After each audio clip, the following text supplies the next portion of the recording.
Welcome to my channel. और आज के इस मोटिवेशनल वीडियो में हम बात करने वाले हैं एक बहुत ही ज़्यादा इंस्पायरिंग स्टोरी के बारे में। वो स्टोरी है स्टीफन हॉकिंग की। इसका नाम मैं एकदम श्योर हूँ कि अब में से बहुत सारे लोगों ने इनका नाम एकदम अच्छे से सुन रखा होगा। तो अगर आप में से कितने लोगों ने ये नहीं भी सुना है इनके बारे में, तो इस स्टोरी के एंड तक आप इन्हें बहुत अच्छे से जान जाएंगे। So let's begin. इनके जो पेरेंट्स थे वो बहुत ज़्यादा मतलब एजुकेटेड थे, उनके पास बड़ी बड़ी डिग्रियां थी और वो बचपन से ही अपनी क्लास में टॉप करते हुए आए थे, चाहे स्कूल हो या कॉलेज। बट जबकि जो स्टीफन थे वो अपने पेरेंट्स से बिल्कुल अलग थे। वो बचपन से ही स्टडीज़ में, पढ़ाई में बहुत ज़्यादा कमज़ोर रहे थे।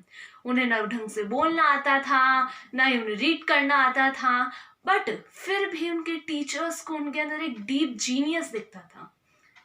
डीप जीनियस कैसे, क्या है, जब वो पढ़ते थे तो उनका पढ़ाई में तो बिल्कुल भी मन नहीं लगता था, बट जो आसपास की चीज़ें हैं वो क्यों हो रही हैं, कैसे हो रही है, इनके आंसर्स जानने में ना उनका बहुत ज़्यादा मन लगता था। वो एनी टाइम ये करते रहते थे। क्लास में कोई प्रॉब्लम हो गई तो उसका सॉर्ट आउट, उसका सॉल्यूशन कैसे निकालना है, उसका सॉल्यूशन निकालने में बहुत मेहनत करते थे और उनकी ये स्पेशलिटी थी समझो।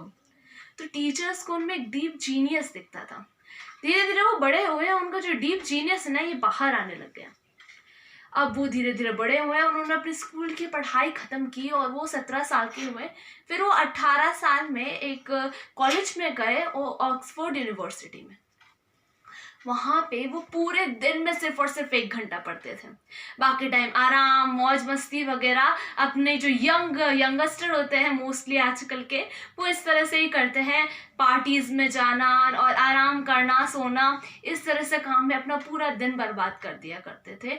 पर फिर भी पूरी यूनिवर्सिटी में सबसे टॉप नंबर पे वही आते थे। तो लोग जब उनसे पूछते थे कि आपके पास इतना टाइम है, आप इसे वेस्ट क्यों कर देते हैं, आप सिर्फ और सिर्फ 1 घंटा पढ़ते हैं, उसमें आप इतना ज़्यादा अच्छा परफॉर्म कर लेते हैं, अगर आप टाइम का और अच्छे से यूज़ करें तो शायद आप कितना ज़्यादा बेटर कर सकते हैं। बट उन्हें इस चीज़ का भी रियलाइजेशन ही नहीं हुआ। वो मतलब जो स्टीफन थे उनके अंदर बहुत प्राउडी फीलिंग आती थी, उनको अपने आप पे अभिमान, घमंड था कि मैं बहुत ज़्यादा जीनियस हूँ।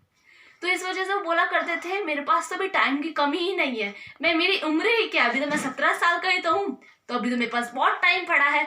तो इसलिए अभी वो मतलब अपनी एज को एंजॉय करना चाहते थे और बहुत मज़े करना चाहते थे। तो इसीलिए फिर इस तरह से उनके टाइम बीत गया, थोड़ा थोड़ा टाइम बीता, 17 से 18 के हुए। 18 से फिर वो 19 साल के जब हुए, तब उनकी जो मतलब जो फिजिकल एबनॉर्मलिटीज़ बाहर आने लग गई। जब वो चलते थे तो चलते वक्त उनका पैर में पैर फंस के वो आगे गिर जाते थे, बोलते बोलते हकलाने लग जाते थे, सुनने में बहुत परेशानी आती थी। ऐसी बहुत सारी एबनॉर्मलिटीज़ उनके अंदर आने लग गई। तो जब वो थोड़े और मतलब उन्होंने डॉक्टर्स को ढूंढा, बहुत सारे स्पेशलिस्ट्स को दिखाया, बट उनको अपनी प्रॉब्लम का सोल्यूशन नहीं मिला। फाइनली जब वो 21 ईयर्स के 21 साल के हो गए, तब उनको एक स्पेशलिस्ट मिले। उन स्पेशलिस्ट से उन्हें पता चला कि उनको दुनिया की सबसे रेयरेस्ट बीमारी है। वो बीमारी पूरी दुनिया में सिर्फ और सिर्फ 2% लोगों को होती है। उस बीमारी के अंदर आपके ब्रेन का जो हाफ पार्ट होता है वो पूरी तरह से काम करना बंद कर देता है। इस वजह से जो आपका पूरे के पूरे बॉडी फंक्शंस होते हैं, वो अंदर से तो नर्वस सिस्टम और वो जो अंदर के जो फंक्शंस है वो अच्छे से काम करते हैं, बट आपकी बॉडी पूरी तरह से पैरालाइज हो जाती है। सिर्फ और सिर्फ आंखों के अलावा और कोई पार्ट काम नहीं करता है। तो जब उन्हें ये चीज़ पता चली तो वो बहुत ज़्यादा शॉक हो गए, और उससे भी ज़्यादा शॉक इस बात से हुए जब डॉक्टर्स ने कहा कि उनके पास सिर्फ और सिर्फ 2 साल है, क्योंकि 2 साल बाद उनकी मौत तय है, क्योंकि इस बीमारी से आज तक कोई नहीं बच पाया था। और डॉक्टर्स 101% श्योर थे कि 2 साल बाद आप गारंटीड मर जाओगे। तो अब स्टीफन को अपने टाइम की वैल्यू पता चली। जिस समय वो बोलते थे कि मेरे पास बहुत टाइम है, और अब उन्हें पता चला कि उनके पास सब कुछ है पर टाइम ही नहीं है। वो इतने जीनियस है, अब वो अपने ब्रेन को, अपने सारे के सारे जो उनके पास इक्विपमेंट्स थे उन सब को मतलब वेस्ट हो गए थे वो एक तरह से, जब उनके पास टाइम ही नहीं बचा था। फिर उन्हें रियलाइज हुआ अब मुझे कुछ करना है, अब ये 2 साल मैं वेस्ट नहीं करूँगा एक पल के लिए भी। फिर उन्होंने अपना टाइम का जो वेस्टेज करते थे, जो पार्टीज, सोना, लेजीनेस, सब बंद कर दिया और सिर्फ अपने रिसर्चेस और अपने प्रोग्रेस के अंदर बढ़ गए। और क्योंकि उनको इस दुनिया के अंदर अपना नाम, अपनी छाप छोड़ के जानी थी। और फिर उन्होंने दुनिया को हिला देने वाली डिस्कवरी की, द ब्लैक होल। आप में से बहुत से लोग इसके बारे में जानते होंगे, खास करके जो यूथ है हमारी ऑडियंस, वो तो इनके बारे में बहुत अच्छे से जानती होंगी, द ब्लैक होल। और उसके बाद उन्होंने टाइम के अंदर जो कॉम्प्लेक्सिटी होती है उसके बारे में डीप नॉलेज और ऐसी बहुत सी बुक्स भी लिखी। बुक्स भी उन्होंने किस तरह लिखी, जब उनका पूरा का पूरी बॉडी पैरालाइज हो चुकी थी तो उनकी जो ब्रेन थे उसके ऊपर कुछ नरेटर्स लगाया करते थे और उसके थ्रू जो भी वो सोचते थे वो स्क्रीन पे आ जाया करता था। उस तरह वो बुक्स लिखते थे या फिर अपने डेली रूटीन के काम करते थे। और उनके अंदर जो स्पिरिट थी, जो आग थी जिंदा रहने की, उनकी जो इच्छा थी जिंदगी जीने की और अपनी जो मुकाम है उसको हासिल करने की, उसकी वजह से यू कैंट एक्सेप्ट इट, उसकी वजह से उन्होंने पूरे के पूरे 52 साल जिंदा रहे। और उसको मतलब पूरे अच्छे से, पूरी खुशी के साथ वो पूरे 52 साल तक जिंदा रहे, 52 ईयर्स। जो सिर्फ और सिर्फ 2 साल की जिसकी डॉक्टर ने लास्ट बताई थी, वो 52 ईयर्स तक जिंदा रहे थे। और फाइनली 75 ईयर्स के होने के बाद उनकी डेथ हो गई। बट फिर भी इस दुनिया में बहुत ज़्यादा नाम कमाने के बाद और पूरी दुनिया के अंदर अपनी छाप छोड़ने के बाद तब जाके उनकी मृत्यु हुई।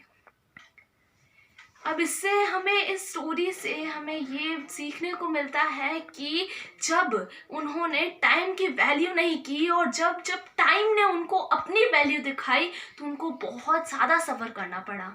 आजकल के मोस्टली यूथ टाइम की वैल्यू नहीं करते हैं और सिर्फ कहते हैं कि अभी अभी हम यंग हैं, हमें इस एज को एंजॉय करना है। बट टाइम ही तो नहीं है। वो बोलते हैं कि हमारे पास बहुत टाइम है, अभी हमारी पूरी ज़िंदगी पड़ी है, पर टाइम ही ऐसी चीज़ है जो आपके पास नहीं है। आपके पास सिर्फ और सिर्फ एक चीज़ है, वो है आपका प्रेजेंट मोमेंट। इस क्षण आप हो, अगले क्षण पता नहीं भूकंप आ जाए, क्या पता पूरी दुनिया तबाह हो जाए, क्या पता, क्योंकि हमें कुछ नहीं पता है। We don't know anything. जब स्टीफन बोलते थे कि मेरे पास टाइम है तो उनके 1-2 साल बाद उन्हें पता चला उनके पास टाइम ही नहीं है।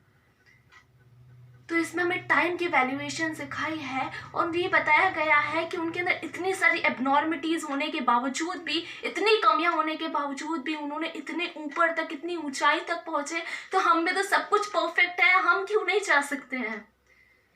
और उनके अंदर जो जिंदा रहने की, उनकी प्रोग्रेस करने की जो होप थी, उन्होंने 2 साल की जो उनकी ज़िंदगी थी उसको 52 साल का बना दिया। अब आप सोच सकते हैं उनके अंदर की स्पिरिट, उनके अंदर की चाह, उनके अंदर की अभिलाषा कितनी ज़्यादा होगी। तो इस वीडियो को मैं यहीं पर एंड करना चाहती हूँ और इसमें सबसे लास्ट में एक क्वेट कहना चाहती हूँ जो स्टीफन हॉकिंग ने कहा था, if you are still alive then you still have the hope. इसका मतलब है अगर आप जिंदा हो तो अब तक उम्मीद है, अब तक आशा है कि आप कुछ कर सकते हो, आप जो अपने ड्रीम्स है उसको पूरा कर सकते हो, क्योंकि आप जिंदा हो। अगर आप मर गए तो इसके बाद कोई होप नहीं बचेगी, बट अगर आप जिंदा हो, कोई भी आपकी एज है, just stand up and do whatever you want to do. जय श्री राम, जय Hind. Thanks for watching my video.